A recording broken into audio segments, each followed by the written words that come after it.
Good morning, everybody. Welcome to another episode of Hawk Blogger Mornings. I am Brian M. Hauser. You can find me all over the place at Hawk Blogger. And we're starting a little early on this Tuesday morning because, quite honestly, I kind of had it. I've had it with reading the perspectives of national media about the Seahawks and about the NFC West, and have some things just to get off my chest. So I'm going to start there in just a moment. We will be welcoming in our second awesome guest in a row, Bobby Peters, who has literally written books about the Kyle Shanahan or the Shanahan Kubiak offensive tree and system. He will be coming with us to join us at 8 a.m. Pacific time to talk about the changes that the Seahawks have made this offseason on the offensive side, all the turnover there, all the draft picks, and how he thinks that fits with this Kubiak system and how he thinks that's going to look. So we will be talking to Bobby Peters at 8 a.m. and welcome him in. If you haven't already, give the show a like and click subscribe. I would greatly appreciate it. We are charging towards 20,000 subscribers on YouTube. Would love to get there and celebrate that with all of you. So here's the thing. We got to set some baseline here before I get into what I'm reacting to. First, I am a Seahawks fan. I am not objective. So that's the reality. Two, I started this blog and then this podcast, but I started the blog all the way back in 2007 because I was so frustrated so often that national media was just getting it wrong about the Seahawks. And I wanted to do research to have a perspective that I thought was more informed. National media has gotten a lot better over that time frame, but they still get a lot of things wrong because they can't get to the same depth on any individual team when they're covering the whole NFL. Three, the thing that I hope balances out my subjectivity about my favorite football team is the fact that I hate to be surprised on the negative side. I do the research I do because I don't want to go out there thinking the team's really great and then finding out it's awful. That's a really bad feeling. And if you're as emotionally invested in your favorite team, the Seahawks, as I am, that's about the worst case scenario. So even though I don't claim objectivity, I do claim to hopefully have a pretty informed opinion about how good to feel about the team at any one point relative to the rest of the league and relative to, general expectations. So that's all the preface.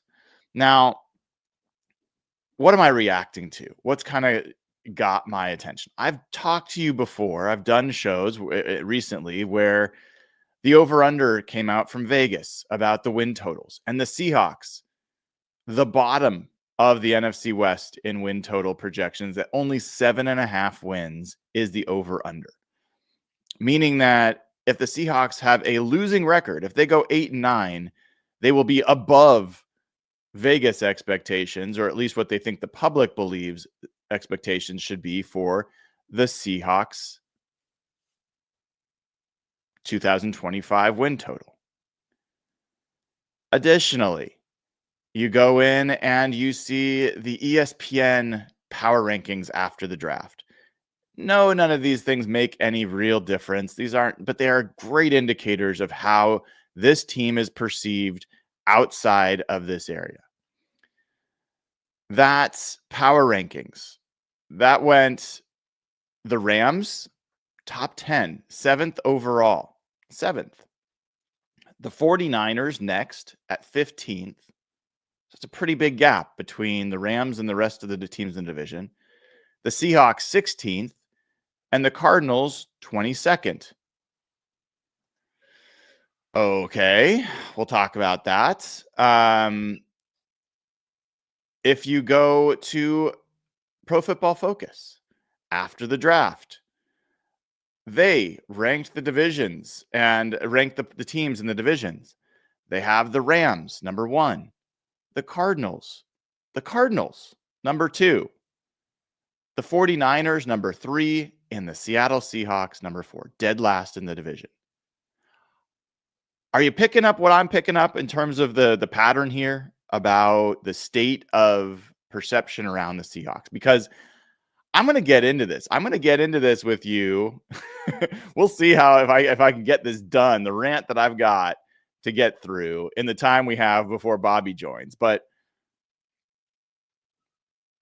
I am perplexed by this perspective that I'm seeing over and over again. And let me read to you what PFF wrote about each of the 4 teams, because I think this is a good little window into how people are perceiving these teams. We'll take the Rams first. The Rams are currently the class of the NFC West and are aiming for one more Super Bowl run with Matthew Stafford as their quarterback. They jettisoned wide receiver Cooper Kupp, but they added Devontae Adams as his replacement. They had an intriguing draft in which they added tight end Terrence Ferguson and a plethora of defensive line depth, as well as a 2026 first-round pick from Atlanta. Yeah, that 2026 first-round pick sure going to help them this year. Now let's hear about the Cardinals. Jonathan Gannon is determined to improve his defense in Arizona. He appears to have done so with veteran acquisitions Josh Sweat, Dalvin Tomlinson, and Calais Campbell, the last of whom led Miami in PFF run defense grade in 2024. The team also added excellent value in this draft with its first 2 picks, defensive tackle Walter Nolan and cornerback Will Johnson. If those moves pan out and the offense plays a bit more consistently, the Cardinals should be in the postseason hunt. All right. The 49ers endured plenty of bad luck in 2024, winning only 6 games on the season. However, they were the NFL's 9th highest graded team and should be better with a return to health. They didn't do much in free agency, but were determined to repair their defense in the draft, doing so with the additions of defensive linemen Michael Williams, Alfred Collins, and CJ West. Seattle enters 2025 with a ton of turnover on offense. The Seahawks lost their offensive coordinator, their quarterback, and 2 of their top 3 wide receivers this offseason. They brought in Sam Darnold, who finished last season with an 80.7 PFF overall grade as Geno Smith's replacement. The big question is whether the offensive line, including first-round pick Gray Zabel, can protect him. Okay. Let's just take a deep breath here. Let's go in reverse order for a second. The 49ers had plenty of bad luck. What was the bad luck that the 49ers had last year? Because if you're saying it was injury bad luck, you're talking about a 37-year-old Trent Williams. You're talking about a pushing 30-year-old Christian McCaffrey. You're talking an over 30-year-old George Kittle. You're talking about an old and washed up Deebo Samuel. You're talking about Brandon Ayuk, who came in and was playing terribly before he got injured. Is this the bad luck that we're talking about? I don't see that as bad luck. I see that as Mother Nature taking her revenge. That's what happens. It does. It's not bad luck. And you generally don't return to health when you get older. In addition to that, I like the 49ers draft. I think they did a nice job. I think they really messed up by not getting offensive line. But I think it's really unrealistic to expect 3 rookies on the defensive line to come in and be productive and effective right away. I don't think that you go from college to the pros and generally, as a rookie, play above average. That's just not common. Especially, let's say maybe one of those rookies does that. That would be a good return for the 49ers. If 2 of them play above average, that would be a really good return for the 49ers in their rookie season. All 3 of them, that seems pretty crazy. Very rare that would happen. And if they don't get all 3, let's remind everybody, what is the 49ers defensive line depth chart right now? The 49ers defensive line depth chart looks like this. You've got Nick Bosa. He's very good. He also, by the way, does get injured a fair amount. After Nick Bosa, you've got Jordan Elliott and Kevin Givens as your other defensive tackles. And other than Michael Williams as your other defensive end, you're talking about your Turgros Matos, like Robert Beal Jr., Drake Jackson. This is not a dominant defensive line by any stretch.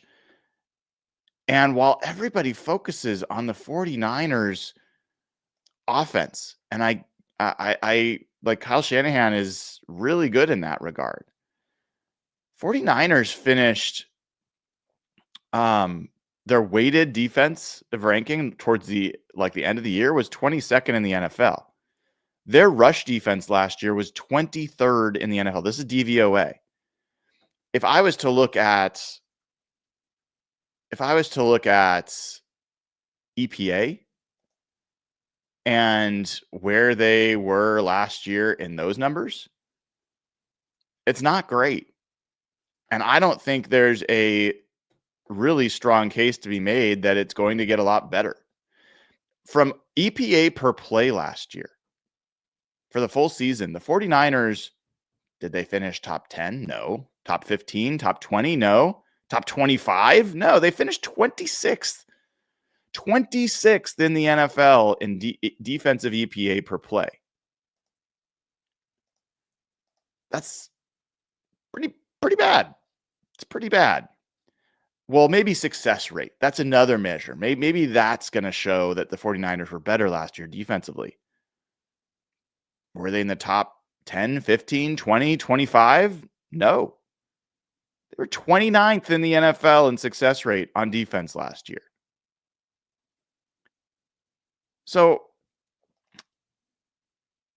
you're talking about a team that was one of the worst defenses in the NFL last year that then, what did they do? They said goodbye to Talanoa Hufanga. They said goodbye to Charvarius Ward. They said goodbye to Dre Greenlaw. They said goodbye to Leonard Floyd. And who did they add in free agency? Nobody. Like, nobody on defense. Richie Grant, the safety. Saron Neal, the cornerback. Like I said, nobody. And so everyone can just froth at the mouth over their draft, which I like, but I think that is very, very bold to think that draft is going to take a bottom 5 defense and turn it into something meaningful. So that's the 49ers. And there's more to talk about there, by the way, because I don't think their offense is destined for greatness either. There's real questions there. And I think if Trent Williams by himself is not able to play 17 games plus, I think they're in a lot of trouble. So then let's talk about the Rams, because I can't even bring myself to talk about the Cardinals. Like, it feels like such a waste of time and a waste of my breath to talk about the Cardinals. But now I feel like I got to talk about the Cardinals. I mean, Kyler Murray is absolutely the worst kind of player to have.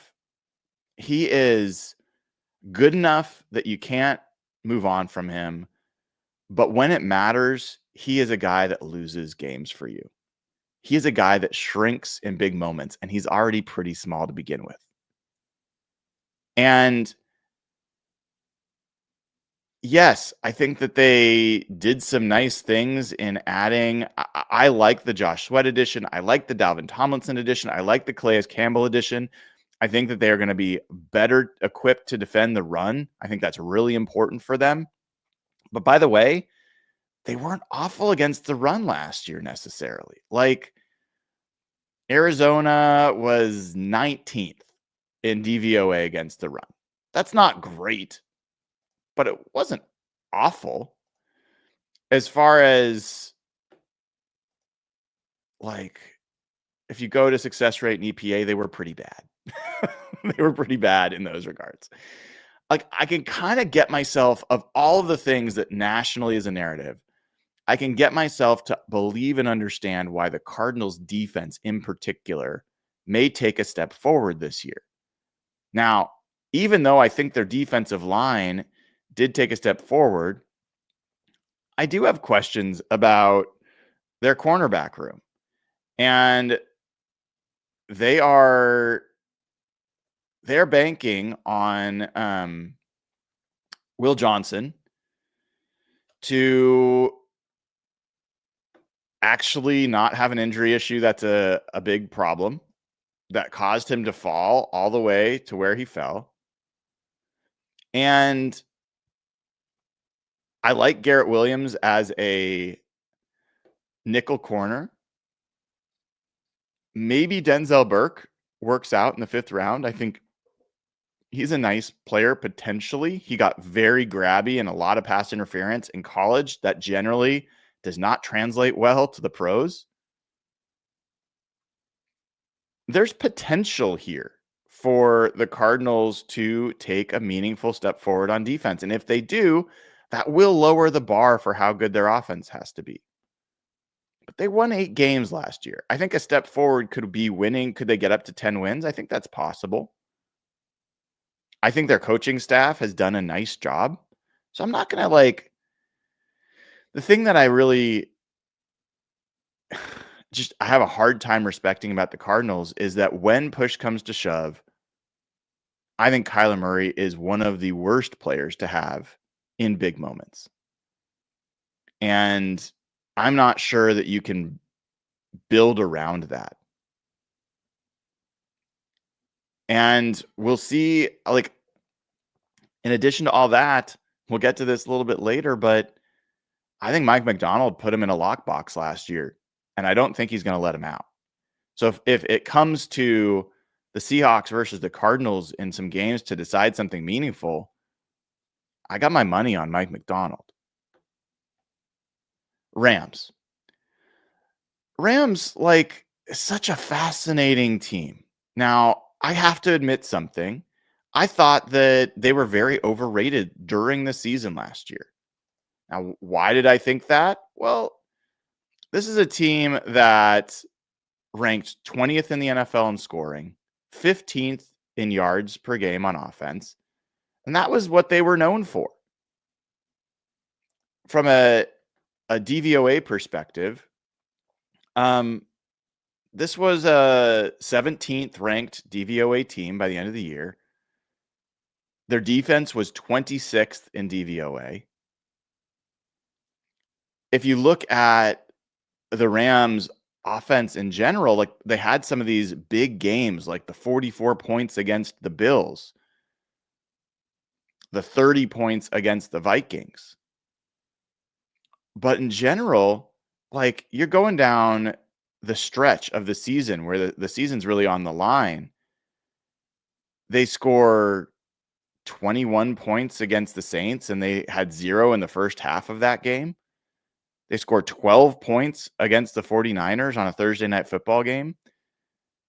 They scored 19 points against the Jets. They scored 13 points at home in a game against the Rams that they had to win to essentially seal the division. It was a home game.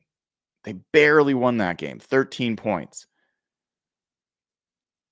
And people just kind of drool over Matt Stafford and Sean McVay like this was a powerhouse offense. It wasn't. It was not a powerhouse offense. And Matt Stafford, who everybody freaks out about,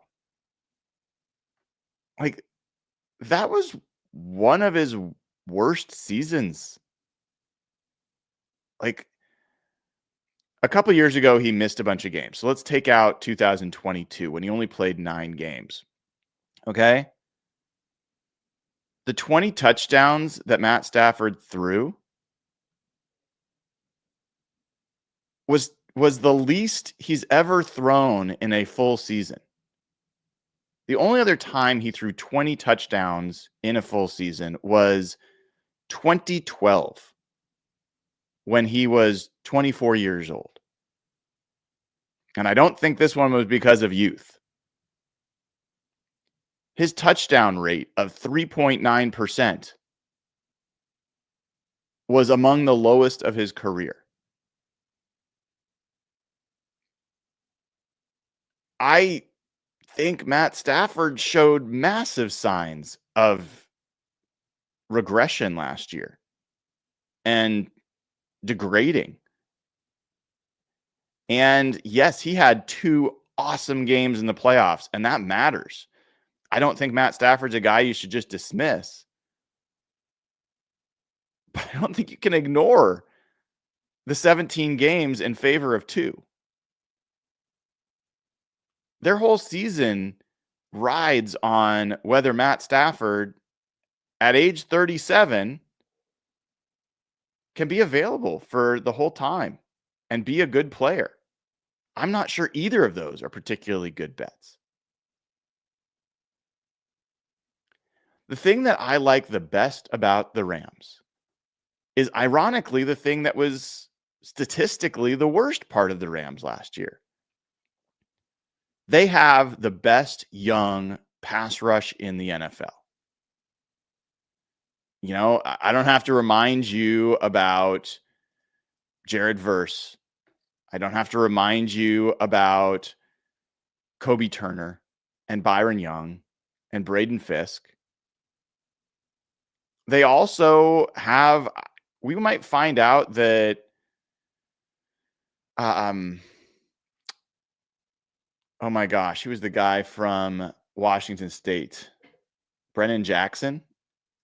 He might be better. Like, he didn't get a lot of playing time last year. He may contribute this year. They drafted Josiah Stewart from Michigan in the 3rd round.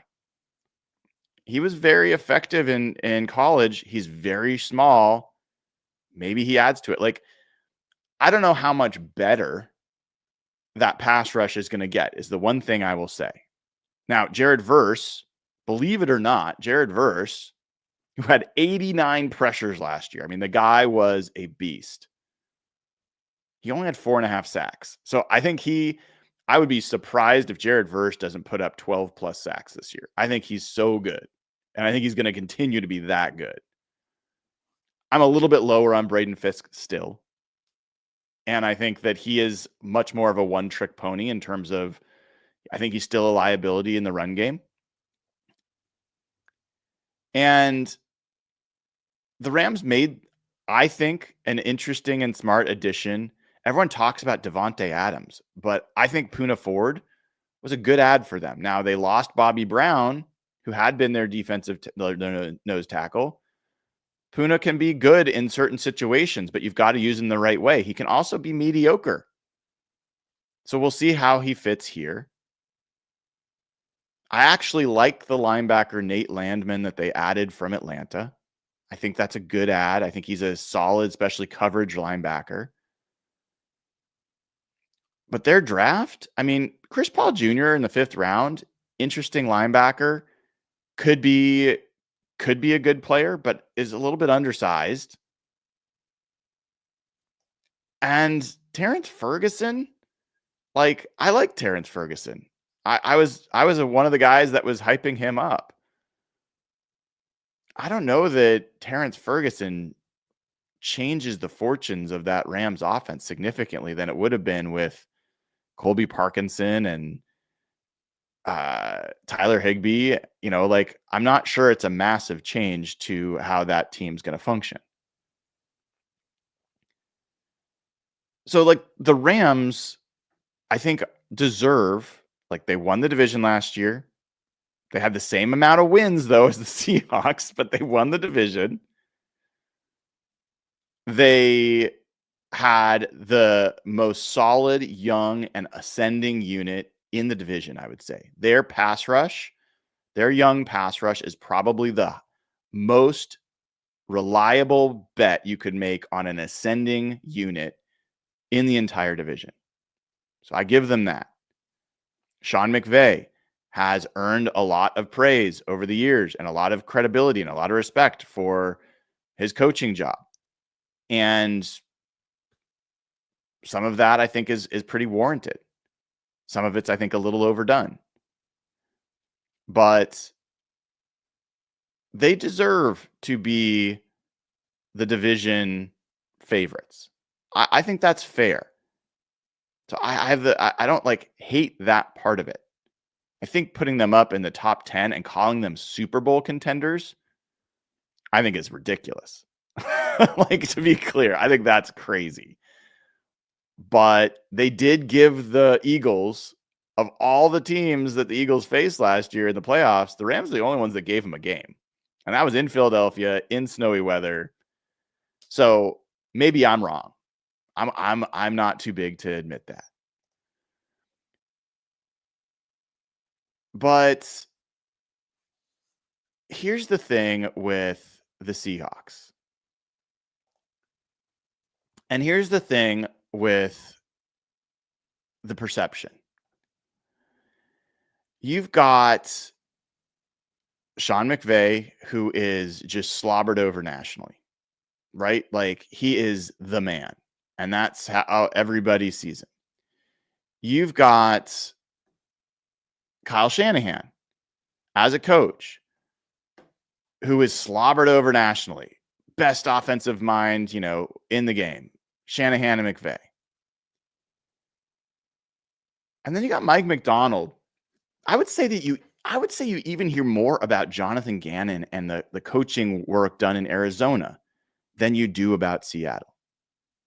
I would say maybe the Seahawks coaching staff, from a respect nationally perspective, is probably 4 out of 4 in the division. And I don't think that gets discussed enough because I think it is the most ridiculous of all the national perceptions, or the thing that they get the most wrong. Kyle Shanahan, when he took over for the 49ers, this was in 2017. He took over a bad football team. They went 2-14 the previous year. Okay? Bad football team. Chip Kelly was the coach, for what it's worth. So when Kyle Shanahan took it over, they must have become really good, right? They won 6 games in his first year, and they finished last in the division. And you'd say, well, maybe they made a big jump on offense because he's an offensive genius. They went from 27th to 20th in points scored. They went from 31st to 12th in yards gained. So they made a big jump there. But hold on when we get to talking about what Mike Macdonald did. In his second year, Kyle Shanahan won 4 games. He won less games in his second year than he did in his first year. They were 21st in scoring. So keep that in mind when we talk about what Mike Macdonald did in his first year. Sean McVay in his first year, by the way, the same first year, 2017, he did do something impressive. All right. He took what had been a 4-win team with Jeff Fisher, and they won 11 games with Sean McVay. And they lost in the wild card round. Okay, so they made the playoffs. They lost in the first round. He took what had been the 32nd ranked offense in scoring and made it the first ranked offense in scoring. That's incredibly impressive. But I do want to point out, he won 11 games in his first year and lost in the first round of the playoffs. Mike Macdonald in his first year won 10 games. Not only did he win 10 games, he took what had been the 30th ranked defense in yards allowed, got it to be 14th. He took what had been the 25th ranked team in points allowed, got it to 11th. And over the last half of the season, from week 9 on, top 5 unit in both those numbers. Which, by the way, is what he did in Baltimore in his first year there as defensive coordinator. It's also what he did in Michigan in his first year there when he ran the defense. At some point, you got to give Mike Macdonald the credit he has earned for being, if not the best defensive coach in football, one of the best defensive coaches in football. I think we're going to be able to say about Mike Macdonald that he is every bit as good of a defensive coach as Sean McVay or Kyle Shanahan is an offensive coach. And where's some of the proof going to be in that? It's going to be in how he performs against them. And when the Rams played the Seahawks last year in Seattle and they won a division basically because they won that game. Do you remember what I wrote about in that game? That Sean McVay's offense had more 3 and outs in that game than any other game in Sean McVay's career. Mike Macdonald had them in, that was with Matthew Stafford, right? He had them bottled up in that game. What about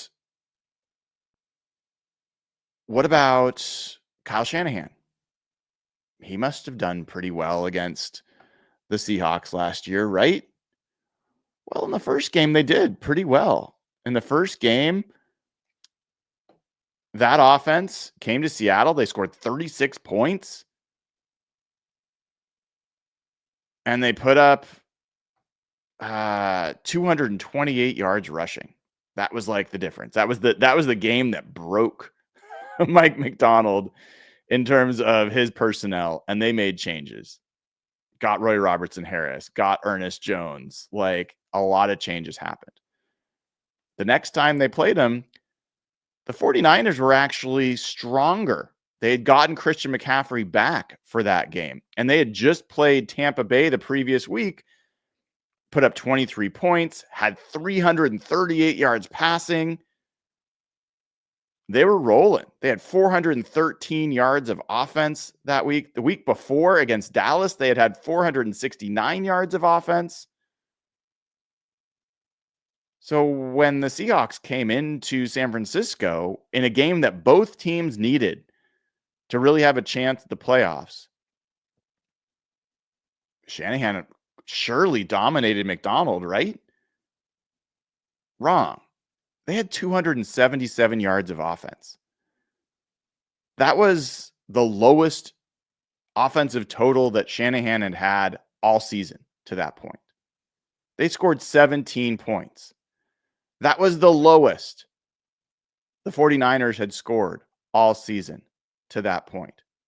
Brock Purdy played in that game. Trent Williams played in that game. Christian McCaffrey played in that game.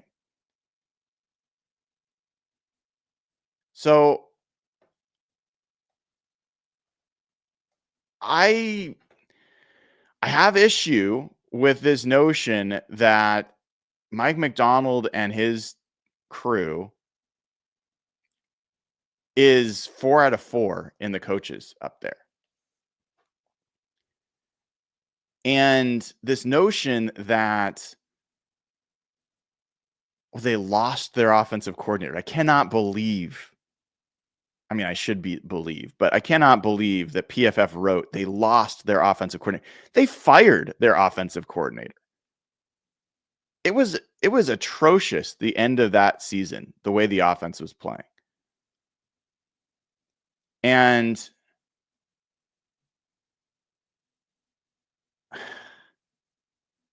that team had so much potential to be a better running team than it was, as evidenced by what they did against Arizona, who they swept last year, by the way.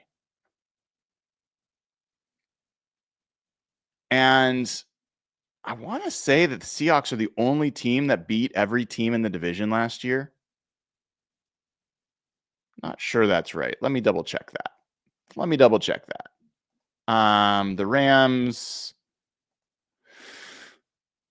Rams, they did beat Arizona at the last time. They did beat San Francisco. Okay, so the Rams beat every team in the division. Okay, so be it. But that that Arizona Cardinals game was so lame at the end of the year. Anyway,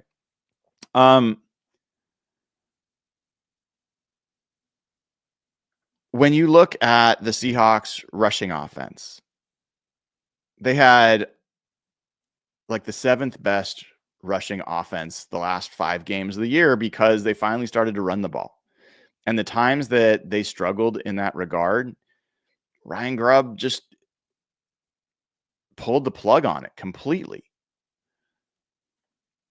So the Seahawks didn't lose their offensive coordinator. They made a choice. Mike Macdonald made a choice, and they went to an offensive coordinator who is from the same tree that Kyle Shanahan is from.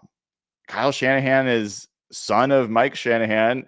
Clint Kubiak is son of Gary Kubiak. Like, it's not a hard, it's not a stretch to call those two things connected. Yes, Clint Kubiak is far less proven, but I think this notion that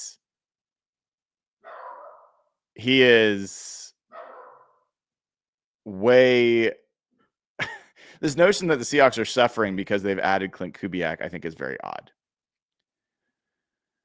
Now, what are people really responding to?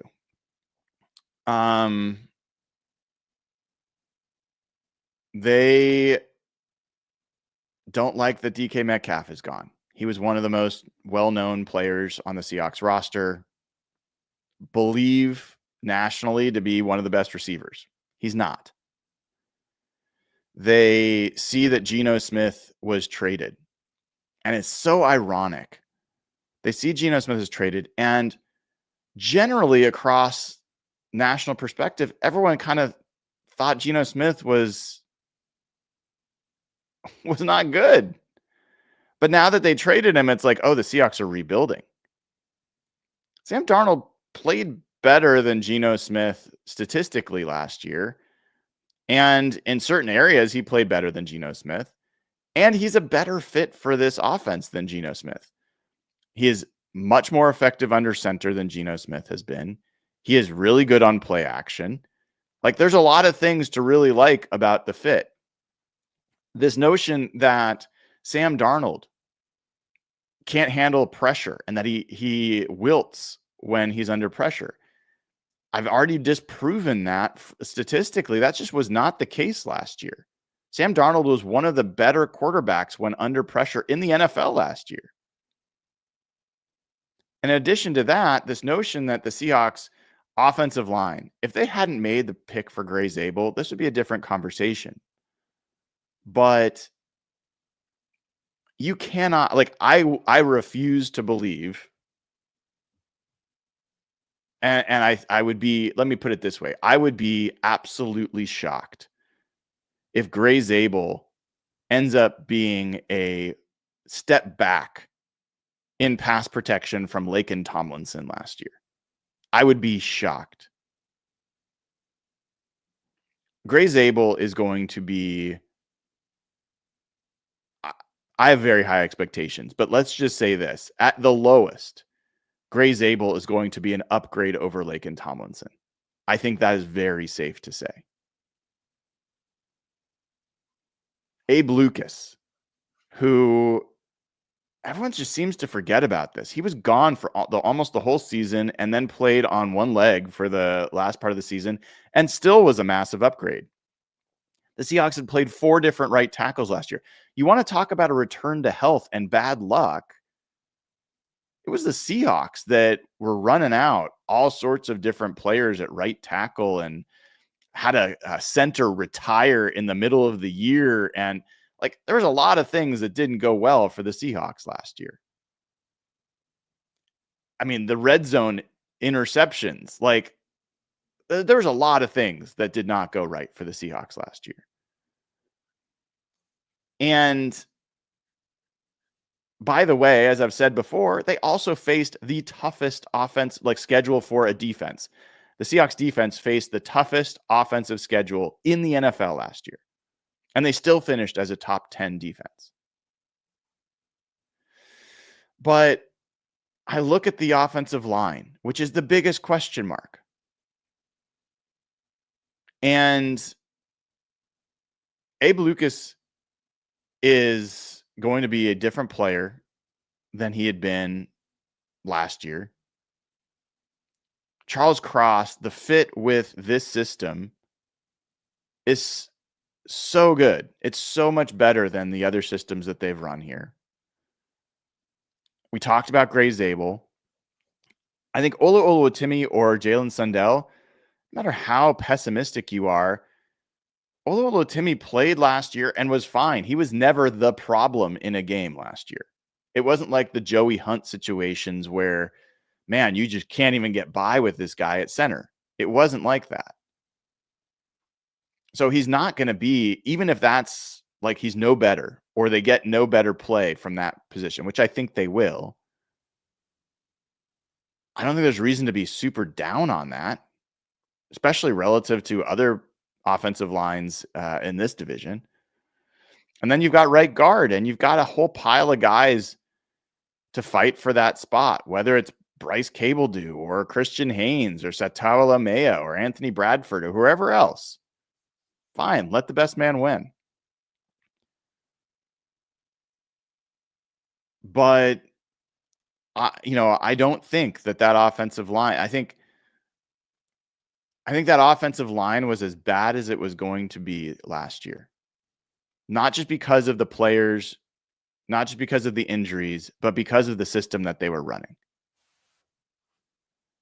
So, got a lot more to go over there, but let's talk about the state of this offense with an expert, someone who knows a lot more about the Clint Kubiak and Shanahan tree of offense. Coach Bobby Peters joins us to kind of break down what's going on with the Seahawks on the offensive side of the ball. Bobby, how are you doing this morning? Pretty good, Brian. How about yourself? I'm doing well. Thanks for coming back on the show. Of course. So, I know that you and I have talked about this, but share for folks that don't know what you've done relative to studying, writing about this tree of offense over the years. Yeah, so I did about a 350-page complete offensive manual on the 2019 49ers. That was kind of Kyle Shanahan's big statement season with the 49ers. Obviously he had the 2016 Falcons, but that was kind of like the first year where it really exploded. And then from there, obviously, the coaches started getting plucked from the coaching tree, and it's spread like wildfire throughout the NFL the last 4 or 5 seasons. So that was kind of the first initial breakdown I did. So what I mean by a complete offensive manual is I break down the entire season's worth of tape, individual clips, every single one of them, and I break them down by concept, and I organize them by concept and kind of explain what the concept is, how efficient was it for that team for the season, and then why it worked, why it didn't. So trying to be as comprehensive as I can to explain how these NFL teams are successful with what they do. Because at the end of the day, especially with the Shanahan guys, and I think we touched on this a little bit before, part of the reason I was attracted to studying their system was they take quarterbacks that aren't necessarily, top 5, top 10 quarterbacks. And, they're putting out top 5 offensive seasons, right? That 2019 season with Jimmy Garoppolo, Garoppolo's, he was a solid starter for them, but nobody was confusing him for, Patrick Mahomes that year or anything either. So that's what initially gravitated me towards that, because, it's a complete offensive system that, really just accentuates the talents of everybody around and kind of maximizes what you can get out of it. So, Bobby, you were recommended initially to me by our guest from yesterday, which was Coach Cody Alexander. He came on and talked to us about the defense and about the additions that the Seahawks have made, both in free agency with DeMarcus Lawrence, as well as in the draft with guys like Nicky Manwari. So what I wanted to talk to you about is the offensive side of the ball, which the Seahawks obviously have made some moves this offseason. They added Cooper Kupp. They moved on from DK Metcalf. They added Sam Darnold. And I think we've talked about some of that before, but let's start there before we get to the draft picks and what these different positions can mean and these different players. So a lot of people think about the Seahawks moving from Geno Smith to Sam Darnold as this step back, and that Sam Darnold's a placeholder. From what I've seen, Sam Darnold's numbers in under center play are really, really good, among the best. His play in play action is among the best. He also excels in deep passing. I'm curious, from your perspective, when you see the Sam Darnold fit with Clint Kubiak's offense, what's your take on that? So I did a deep dive on the 2024 Vikings. I wrote about a 300-page book on them. So I've seen every Sam Darnold snap from last year and wrote about it. So what the Vikings did really well, and what they really fit around Sam Darnold, was just attacking downfield. Whether it be off play action, like you said, the under center 7-step play action stuff from under center, the 5-step stuff from gun as well. He excelled at. But I think the marriage with a Kubiak style offense is those 7-step play action concepts, really getting creative with how you can push the ball down the field. And that comes with, being able to run the ball too, and being smart about how you're running the ball. The interesting thing about the Vikings was their run game was relatively simple, and it wasn't terribly effective, relative to the rest of the NFL. So they were still able to hit those big plays and stuff down the field. And obviously having a guy like Justin Jefferson helps, but the rest of the offense has to kind of fit around it, and the concepts have to make sense too. And you have to still get that guy open. So I think that's where we can really see the marriage work really well. Yeah. So, you hear people say, well, Sam Darnold needs this great protection. And my read of the 2024 Vikings offensive line was, obviously left tackle was good, but then they lost him after game 7 and were scrambling a little bit. And the interior offensive line for the Vikings was pretty challenging, I would say. Obviously the right tackle was a pretty good player. Did you think that the Vikings had some kind of great offensive line in 2024? No, I definitely wouldn't say they were great. What really allowed the offense to continue to thrive was Kevin O'Connell's ability to get the primary receiver in the concept open, right? The average person will say, oh, they got Justin Jefferson, that's easy. Well, a lot of defenses took him away. So if you have a poor offensive line and you're making Justin Jefferson your primary receiver, but if the defense is doubling him, now your quarterback has to hitch up in the pocket. He has to take longer to find the second and third option. So what the Vikings did a really good job of was making Jefferson kind of not the primary, but a backside outlet of sorts, kind of put him on a backside dig, and then kind of make Addison or Hawkinson the primary, because they know, hey, these guys are getting one-on-ones. We can design a concept to create leverage to get them open. And if you're getting the first read in the quarterback's progression open, the offensive line doesn't have to be great, right? You just have to kind of block for about 1.5 seconds, 2 seconds without, just getting completely mauled back into the quarterback. So, and this is kind of the whole cohesion of the offense, kind of what we started talking about with that 2019 Niners team that I studied, was if you understand your skills, the skill set of your entire offense, you can kind of build an offense around it. And that's exactly what the Vikings did for Sam Darnold, and to kind of hide some of the offensive line issues. The 49ers have been a team that did use fullback as part of their offense, and so did Clint Kubiak. And the Seahawks have now drafted Robbie Oates. And as I was watching rookie minicamp this past weekend, I was seeing I formation for the first time in a long time on a Seahawks practice field. So, and it's also worth noting that both Robbie Oates and Brady Russell, who are going to be competing for that fullback position, both have tight end backgrounds. So they have the flexibility to and they're used to being able to go out and run routes and things of that nature as well. Where does the tight end fit into this system, and why is it important for what Clint Kubiak's trying to do? So that versatility from the fullback position is critical. Being able to line up, like you said, in an I formation and lead block on a linebacker, or combo with a tight end or a tackle on the multiple different outside zone schemes, allows the offense to gain leverage for the offensive line in the run game. And he can kind of be, I like to call the fullback the trash man in the offense. He kind of cleans up messes. Say offensive line is struggling on a 3 technique. Well, he can kind of chip him on his way up to a linebacker. So, depending on the scheme and what they're trying to do. But that player also has to be versatile enough, like you said, with a tight end background. Okay, now that 21 personnel formation can turn into 12 really quick. You can line up with kind of like a YY wing look. You can also, if you need to split them out in the slot, or even split them out to the wide side of the field to try to pull a cornerback out, or try to get a coverage indicator from the defense, like that what Kyle Juszczyk has continued to do for the 49ers over, the last almost decade now is to provide a lot of answers for the quarterback pre-snap, but also kind of assist all the other skill players without being the star skill player. He's a great supporting role player. And that's critical in the success of the overall offense. Now to get to your point about the role of the tight end, I think, the way Kyle Shanahan and those guys use George Kittle over the years, they treat him as essentially a slot receiver, right? If he's they try to create one-on-one matchups with him for leverage underneath.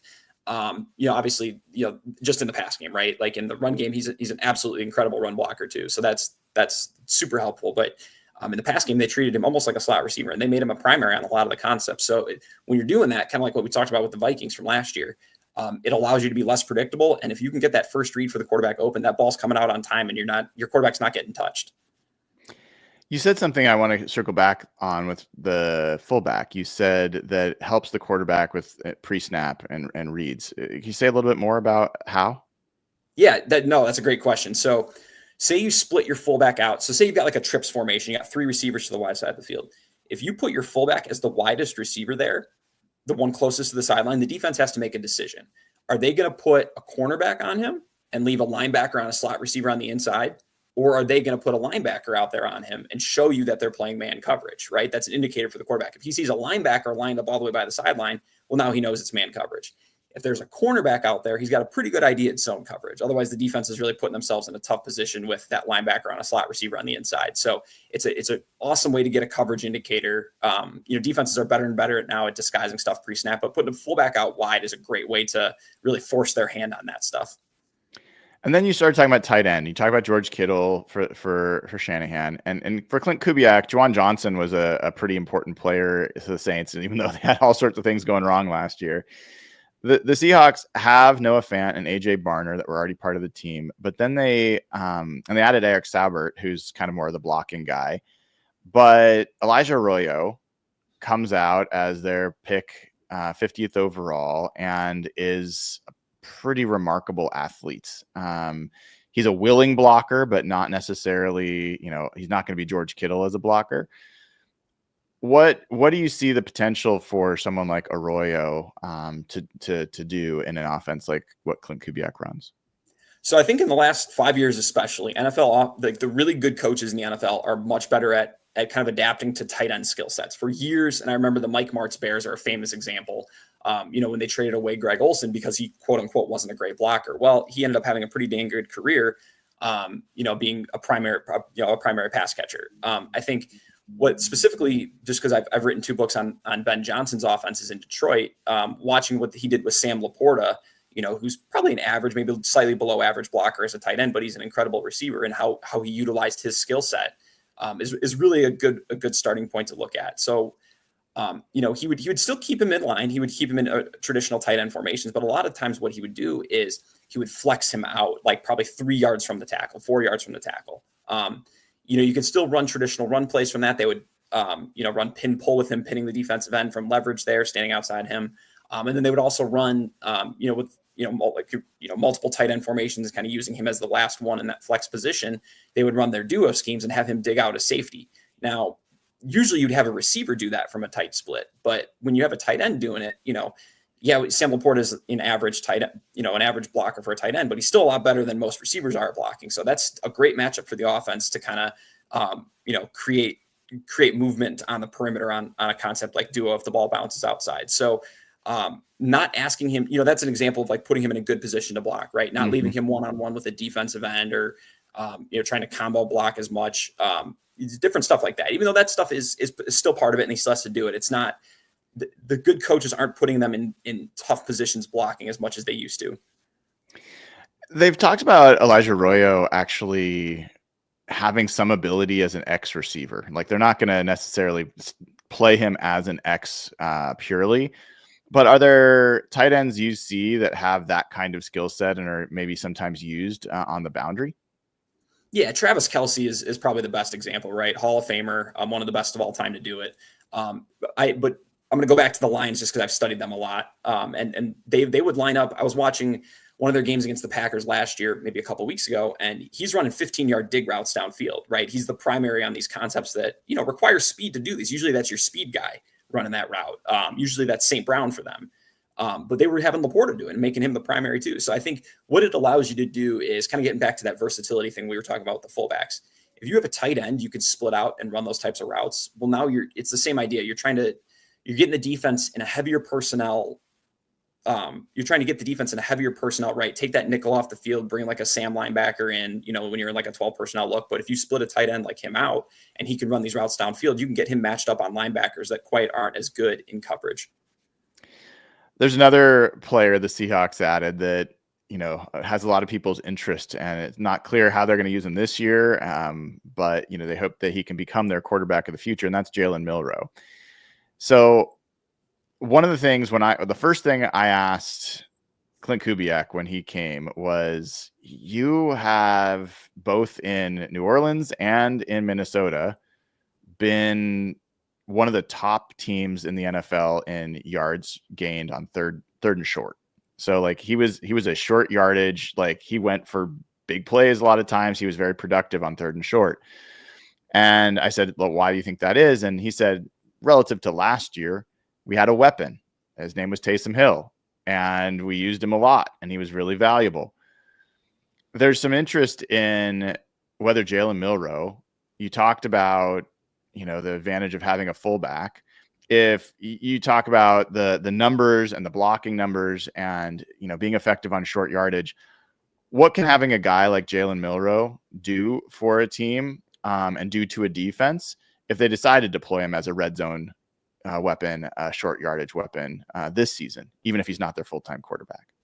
Yeah, no, I think a lot of teams have tried and failed the Taysom Hill type stuff, right? Where you're bringing in the more athletic guy, whether it be a backup quarterback or like a wildcat type thing. And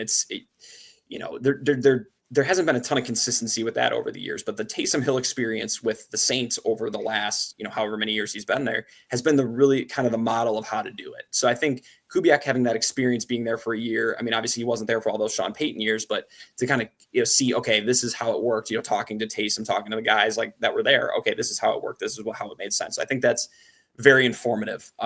What it does is the level of unpredictability for the defense, right? Obviously, he can still throw the ball, but you're bringing him in to gain that extra hat in the run game. You can run, a ton of different read concepts in the run game. You can run just straight quarterback design runs too.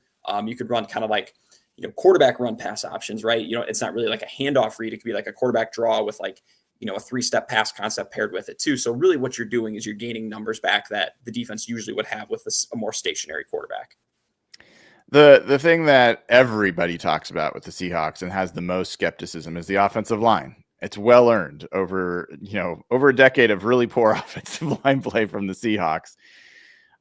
One of the things I think still is under discussed, Bobby, is we're talking to Coach Bobby Peters, is how the scheme can help this offensive line and how it's going to change things. I think people misunderstand how under center and having the play action can cause conflict for the defenders, or the fact that they are running off the ball on a wide zone and potentially bootlegging can gain you maybe a second in the perception. The mesh point of when you're handing off to a running back is a little bit different, and so there's a little bit more hesitation of deciding what's going to come out of it. How much can this kind of wide zone focused offense help the offensive line perform a little bit better than maybe they would have if they're in dropping back 50 times a game in a 7-step drop. It definitely helps. I think it raises the floor for an offensive line. I think you're not going to see a lot of the stuff that you saw last year where the offense looks helpless at times, right? I think, like you said, it creates that floor. I think emphasizing the run game will help, because running the ball, it's easier for offensive linemen in the sense that they're coming off the ball. They're not playing as passive. They can be aggressive.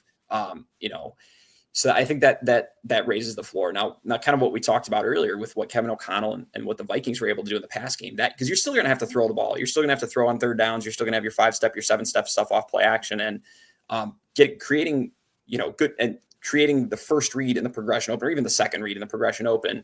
That helps offensive lines a ton. You're getting the ball out, and you're not putting them in incredibly hard situations. And the other piece of it too is a well-designed screen game. Some of the best offenses in the NFL have well-designed screens, to take advantage of defensive structures, the fronts and the coverages that they're seeing to kind of not give the offensive line a play off, but, they're half the offensive line is kind of pass blocking one way, and, you got a guard and a center kind of getting out, lead, one's kicking out, one's leading up the landmark for the screen. And, those are easier blocks in the sense that, now the defensive linemen have to worry about, after you hit them big for a screen, it's like, all right, they hit us on the screen once, they're going to call it again eventually. Like, we can't rush as hard. We got to kind of, once we get, 3 or 4 steps off the ball, we kind of have to have a feel for, if the screen's coming or if we should still keep rushing the passer. So that's another element that a well-designed offense can help use to slow down a pass rush.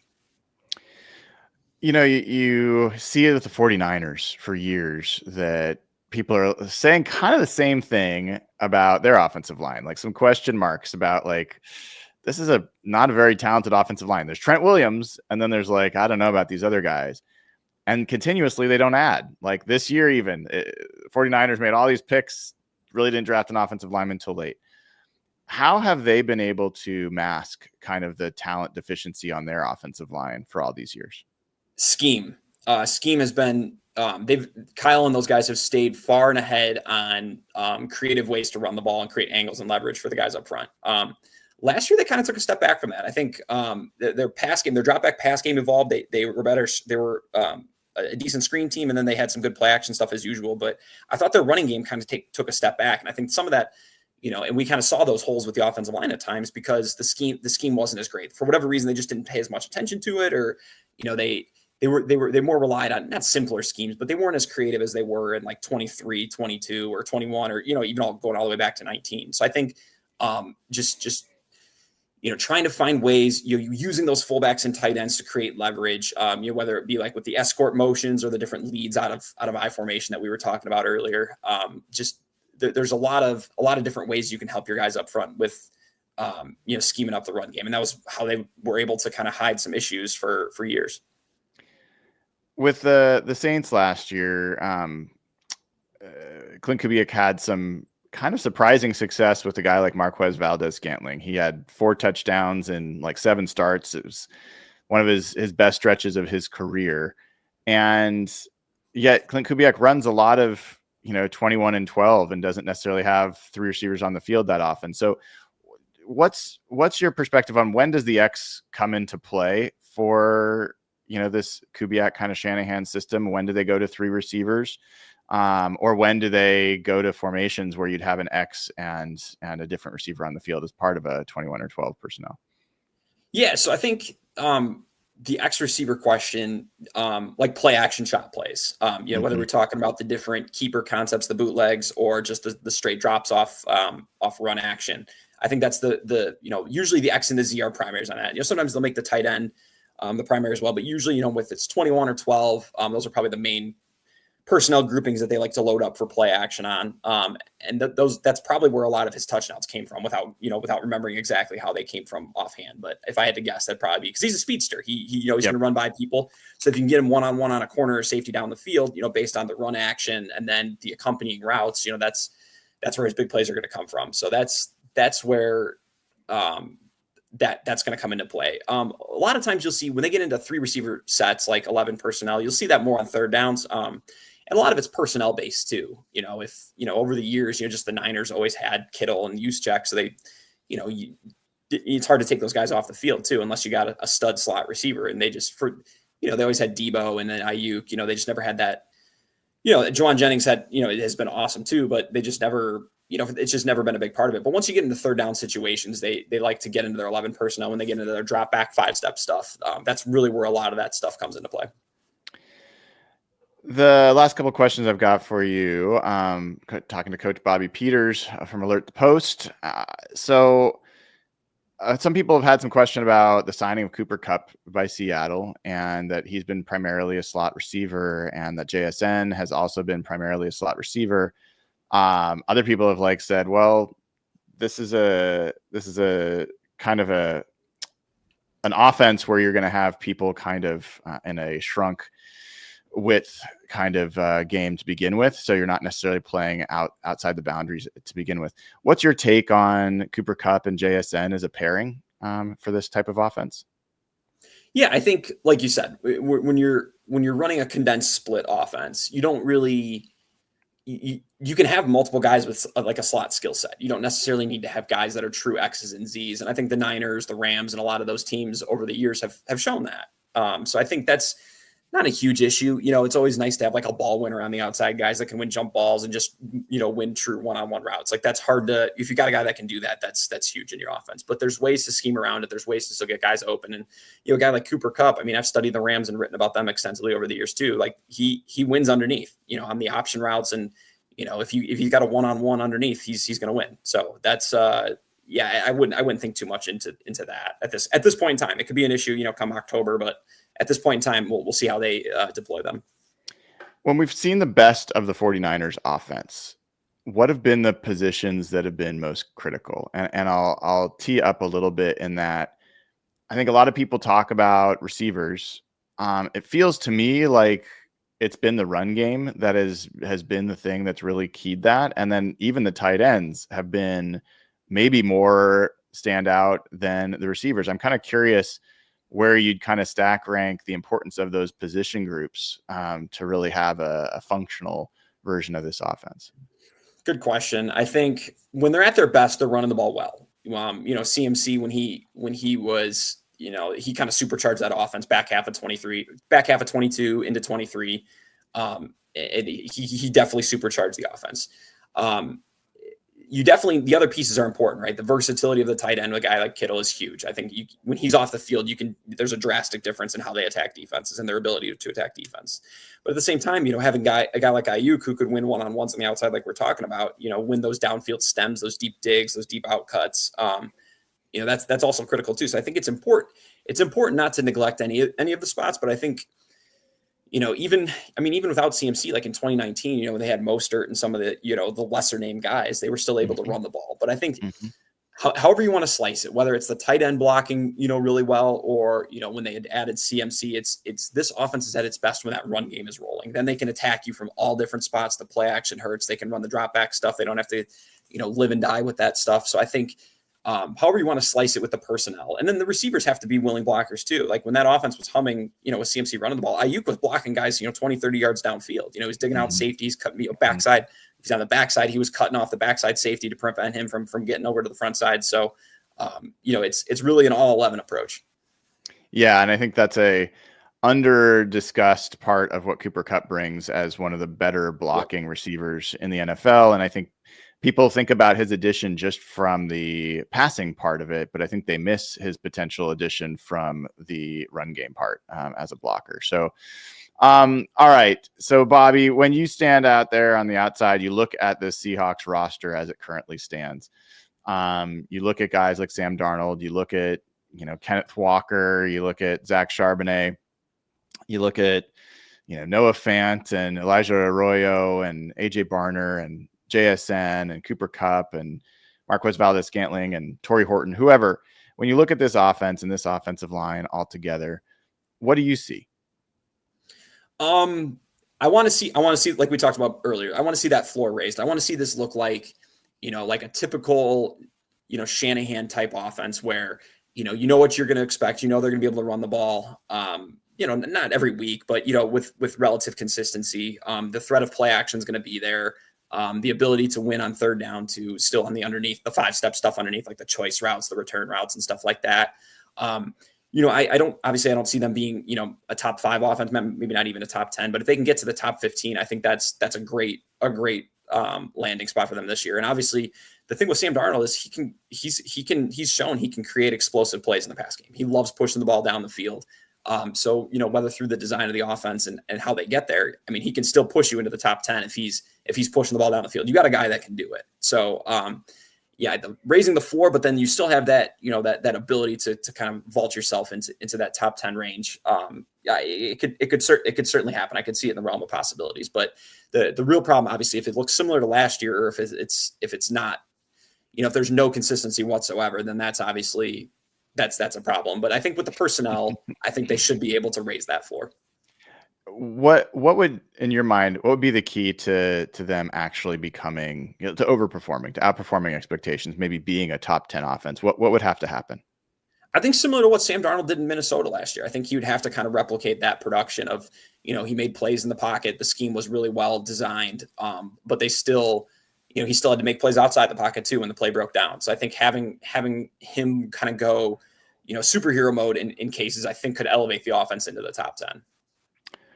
All right, Bobby, tell folks what they should look for from you and where they can find it. Yeah, so I just finished up a 300-page offensive manual on the Washington Commanders. It was a ton of fun to study Cliff Kingsbury's offense, kind of what he built around Jaden Daniels. Just before that, I finished up a Vikings manual, like we talked about. All these books can be found on Amazon. If you Google my name, or even Google my name with Alert the Post, should be able to find my Substack as well. I write on there. I post a lot of cut-ups on there mainly, but I still kind of write on there a little bit here and there too with kind of one-off stuff. But yeah, my books are on Amazon. I'm very active on Twitter too at B_Peters12. I like to, post little screenshots of my books and kind of break down some of the diagrams there too. So those are probably the best places you can find what I'm up to. Awesome. Bobby Peters from Alert the Post, thank you so much for coming on and sharing your expertise. Of course. Thanks, Brian. All right. That was Bobby Peters. And I think all fair, this is a Seahawks team that the biggest questions are on offense. And while I was talking earlier about the fact that I think the most clear-cut single group in the division that is ascendant and young is the Rams pass rush.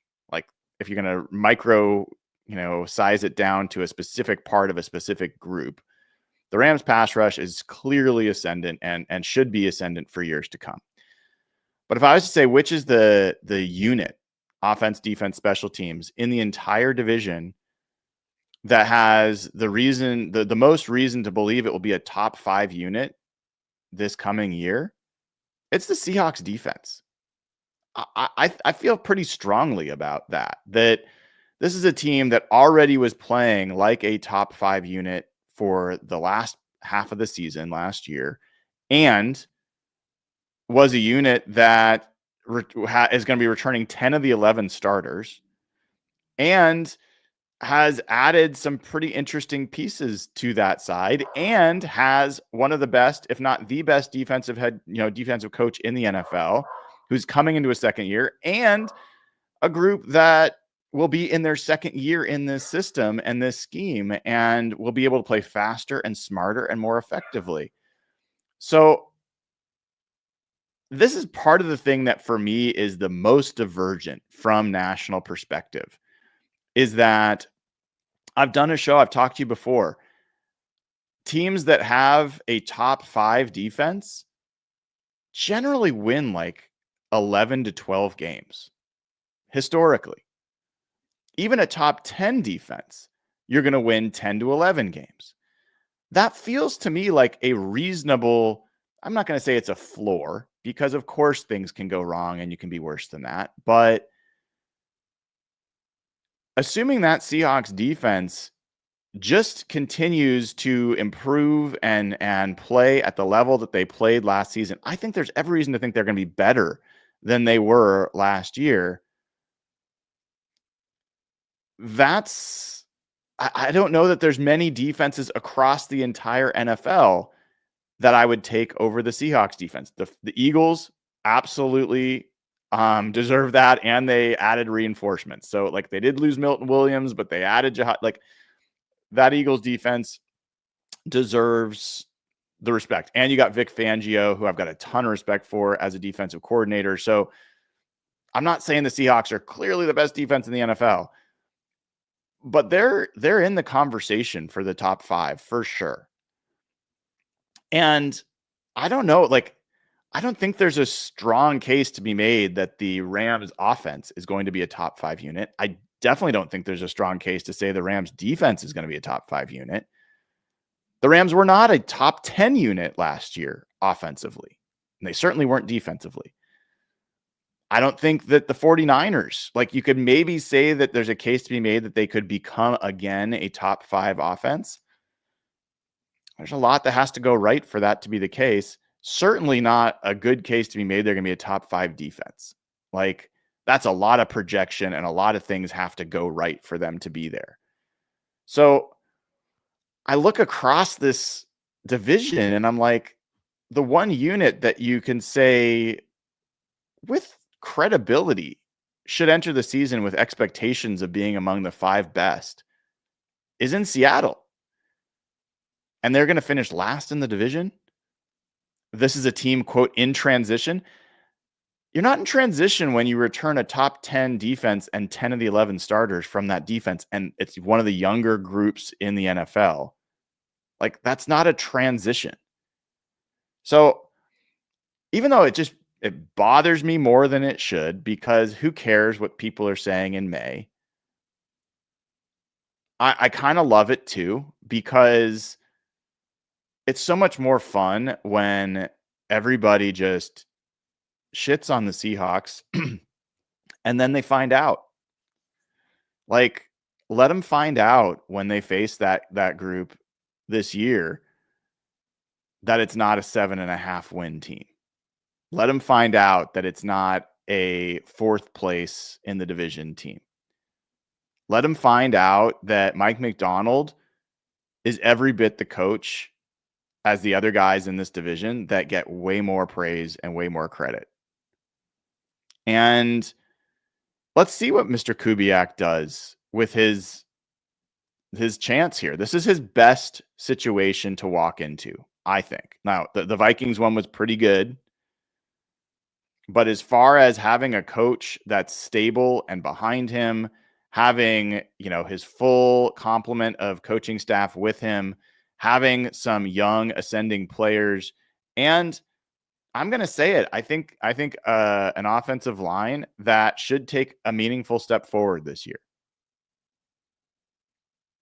I think that there's a real chance that this offense is going to be one of the more surprising groups in the NFL. So, everyone's going to talk about the offensive line, and they're going to say it's still the issue. Even if the Seahawks offensive line is no better than it was last year, personnel-wise, which I think it is for what it's worth, but let's just say it's not. You heard from Bobby there. You've heard from others. You've heard from me. Like, this scheme is going to raise the floor of that offensive line. There are going to be fewer dropbacks in general. And there certainly will be fewer shotgun, like, clear-cut passing 45 times a game situations, which is going to mean this offensive line is not going to be out there baking in the sun, showcasing all their cracks in their foundation. Like, they will be more often working in the run game than they were before. And that's going to be a huge difference. I cannot stress for you guys enough. Clip this part of the show to play back during the season. People are going to be floored by how different this offense looks, how much more that they run the ball, and how that's going to affect perception and statistical performance of that offensive line. Just that alone is going to be a major change. And then you throw in there that, like, people are pretty down on Cooper Kupp. If he ends up just being his normal self, let alone like his 2019 self, I don't think anyone's expecting that. If he's just his normal self, that would be above expectations. I think a lot of people see JSN and they say, oh, what's he going to do without DK? They ignore what he already did last season without DK. Fine. So they're kind of like skeptical of JSN. Let's see how that works out for them. I think that they don't know or have forgotten K9, Zach Charbonnet, Damian Martinez just added, Kenny McIntosh. I think that they have underestimated how well Marquez Valdez-Scantling played under Clint Kubiak. And the fact that he came here because he rediscovered his ability as a football player playing in this offense. And I think that everybody is underestimating AJ Barner, Elijah Arroyo, Robbie Oots, like what this group can do to help take this offense to another level. So I think that the offense is set up to outperform expectations, partially because the expectations are so low. And does this mean I think the Seahawks are a 14-win Super Bowl team? No, it doesn't. But the difference between my perspective of this team being a 10-win team from last year that is going to be better in 2025 compared to the national perspective, which is they were a 10-win team that's going to take a step back this year. That's the part for me that just I love it and I hate it at the exact same time. So I'm going to have a lot more for you on that. In fact, I've got this idea of a segment I may do starting this week. We'll see. I'll see how I feel about it. But there's a segment I might do. We'll see how that goes coming up for you soon. If you haven't already given the show a like and click subscribe, please do. We are at, how many subscribers are we at? We are at 19,300 subscribers. So we need 700 more to get to 20,000 subscribers on YouTube. Would love to get there. Also, we are making progress on Apple Podcasts and Spotify. We're, I think, at 4.6 rating on Apple Podcasts. Would love to get up 4.7, 4.8. We're already at 4.8 on Spotify. If you can leave us a quick review, a 5-star review, please. If it's going to be less than 5, let me know first, see if I can do something about it. But I really, really appreciate that. And head on over to jkboots.com. If you haven't done that, use code HawkBlogger, get $75 off, the best boots you'll ever own, and contribute $15 will go directly to the Wildland Firefighters Foundation to help keep our Northwest forest safe and our Northwest forest fighters well equipped to protect those forests. So code HawkBlogger, $75 off. Best boots you're ever going to own, Washington-based, Spokane-based company, and $15 will go to the Wildland Firefighters Foundation. All right, everybody, that will do it for this edition of Hawk Blogger Mornings. Hope you enjoyed it. I am Brian Nemhauser. Have a great rest of your Tuesday.